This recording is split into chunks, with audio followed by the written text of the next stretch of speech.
Yes, guys, how you doing? Welcome back to the Spurs Talk Show. I am Sean Butler. Well, that was Bugsy Malone. She's off chasing balls. And I'm off chasing stories for you. Transfer news, views and clues to be precise. I hope you're all happy and healthy doing the things you love. If you like the content, please hit the like button on the video. If you enjoy the general vibe of the channel, then hit the subscribe button, hit the notification bell and drop a comment. Let me know your thoughts on today's topics. And there's not a huge amount, although Bugsy would have you believe that there is. But there are a few different stories percolating, and I haven't really brought one to your attention because it was ludicrous when I first heard it. But it keeps getting spread around, and there's more quotes and things out of that region. So I thought I'd bring it to your attention, and it is that Tottenham are linked to next Ukrainian Christian Eriksen, SUDOKOV, 21-year-old Shakhtar Donetsk attacking midfielder. He's 5'9½", so he's not a big lad. He's played 95 times for Shakhtar, 17 goals and 15 assists. This season, in 17 games, 3 goals and 1 assist. 1 additional goal in the Champions League for Shakhtar. Now look, I've run him through the Y-Scout tool, but I don't really know why I did, because it's ludicrous to think that there's any deal, any business ever going to happen again between Shakhtar Donetsk and Tottenham Hotspur, given the fact that Daniel Levy basically politely told the Shakhtar CEO where to go when it came to compensation over the Manor Solomon deal. Not that I think that Daniel Levy should necessarily provide compensation. I think that there's a ridiculous rule that FIFA have put in place that allows for these sorts of things to happen. And if the rule is there to be exploited, then Daniel Levy, just like anybody else, is free to do so. And if there is compensation that should be due, and I think that there should be to Shakhtar in that circumstance, because it's not their fault what's happening in that part of the world, then someone should pay them compensation. But I think that should be designated by FIFA within the rules, or by FIFA themselves. And in any event, Shakhtar's CEO is threatening to take Daniel Levy to court. I think it's already been to the CAS, the Court of Arbitration for Sport in Europe, and obviously was thrown out, I believe. Don't quote me on that. But ultimately, the relationship's probably very frosty, despite having a friendly last summer. And so the idea, the notion that that Daniel Levy would go back to Shakhtar and try and negotiate and haggle for a player who, I'll be honest, I didn't take too much time looking through the Y-Scout tool. He looks like a handy player, looks like he can dribble with the ball, looks like he's got a really good eye for a long pass and a pop over the top. Is he coming to Tottenham? I absolutely do not believe. I will eat my hat, even though I can't find it. I think Bugsy has stolen it if it happens. Second story, though, is something which is far closer to home and far more terrifying, I think, if plausible, and that is Anthony Martial. 28-year-old French Manchester United flop, Anthony Martial. I think he joined United from Monaco in 2015. I think he's been there 9 years for about £45 million. I think they paid out in totality for Anthony Martial's services. Only 3 seasons in those 9 has Anthony Martial ever recorded over double figures for Manchester United. And this season, of course, with the arrival of Rasmus Højlund, he's lost his place in the pecking order. It hasn't worked out really in the Premier League. A gifted player, so gifted when he was so young that I believe it was Monaco who put a clause into his contract saying that they would be due an extra 10 million euros if the player won the Ballon d'Or during his time at Manchester United, which is quite ludicrous when you think about,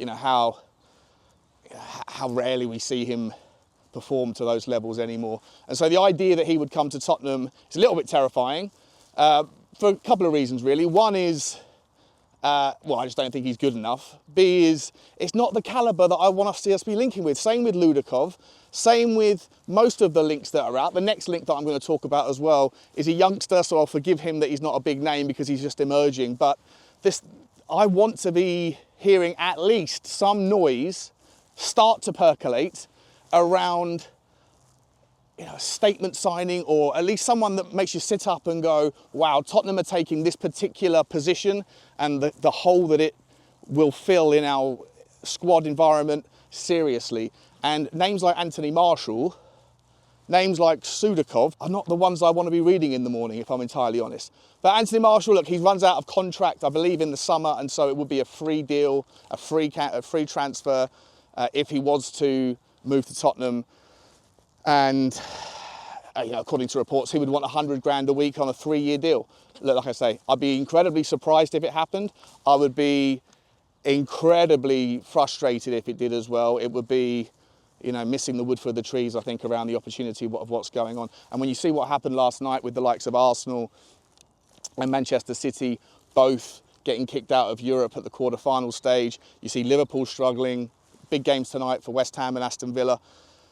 You know, you can see that the calibre of European football is not, you know, there's not that much difference between the very best in either of the big leagues. And so, you know, for Tottenham to really need to go to that next step, to be able to compete in the Premier League and in Europe, we're going to need to have a lot stronger, higher calibre acquisition process, I believe, in at least one or two of the major positions, one of them being the number 6, one of them being in the striker role this summer. And talking about sixes, the other link that I haven't yet brought to your attention but has been percolating for the last couple of days is youngster Hugo LARSSON from Frankfurt, Eintracht Frankfurt. Again, not the sort of monster 6 that you want to be hearing about. I've been talking about how important this 6 is. In fact, I'm putting together a video right now of the top 10 defensive midfielders that I would like to see Tottenham go after this summer. And none of them are of the calibre of Hugo LARSSON. I'm starting to rethink whether or not I need to lower my expectation level a little bit, because there's just, the calibre isn't there in the links versus what we need to go on to fill our expectations, our ambitions, Angie's ambitions next season. Hugo LARSSON, look, he looks like a very interesting player, looks like someone who has got the potential, but his statistics, for what it's worth, and I'll throw them on the screen, they, compared to the other top 5 leagues, compared to what he's done in the last 365 days, and obviously it is a breakout season, so you have to kind of, you know, bear that in mind, but he looks like a relatively decent defensively minded player, midfielder. But in terms of the stats, he doesn't particularly look like he's that confident carrying the ball, and he doesn't particularly look like he's that good at distributing it either. So, you know, on those terms, if he was the solution to our problems, then, you know, I'm not seeing the same problem as people in the scouting department. But apparently, according to the reports, their data is throwing him up as a candidate to take on the specialist role that we need so much support in this summer. Not particularly impressed with it, guys, if I'm entirely honest. You will be seeing that video, the 10 names that I'll put forward, and again, they come at it from a different level, different perspective. That'll be out either tomorrow or at some point in the next couple of days. The last piece of news for you today is that Giovanni Lo Celso, there's been comments from, I think it's the ex-CEO or the current CEO or the chair, some very senior board member at Real Betis, who has said that the door is always open for Gio Lo Celso at Real Betis. Other reports are linking him to Atletico Madrid, saying that Diego Simeone is also very interested, and that £17 million may be the figure that is agreeable between two teams for a player who, look, Tottenham spent an absolute fortune on, haven't really got anywhere near value for money out of it. I think he's only made 100 caps for Tottenham over the entire time that he's been here, and I think he's only completed 7 90-minute football matches in that period. Such as his injury crisis, such as his kind of unreliability with his fitness. But look, within him there is a fantastic player. He's been on loan. He does very well in Spain. He did very well in Spain before he came to Tottenham, and so his reputation as a player in that part of the world could command a reasonable fee. For me, look, I think if we're shaking hands with the idea that Giovanni Lo Celso isn't going to be here next season, then I guess it makes a bit of a moot point, or it changes the dynamic of the conversation that I put on a video a couple of days ago, which was, is it time for Gio to have a go for the last sort of 8 games of the season. You know, Maddison's form just isn't there, and you need to act like a meritocracy. You need to give Maddison the kick up the backside to let him know that his position's under threat. But you know, yesterday on Devil's Advocate, the live stream with Dave and Johnny, Dave and I agreed that initially that Gio was deserving of a place and an opportunity. But then Dave put forward the kind of idea that actually, look, if we know that he's leaving, you know, is there that much value in the experiment? Is there that much value in offering someone game time whose head isn't here and whose happiness, according to reports, you know, flip-flops more than Bugsy's mood when she's not out for a walk? I'm not sure. I think that the point was well made by Dave, that maybe, in fact, given the circumstances and the environment in which we find ourselves with Lo Celso's likely departure, then in all reasonable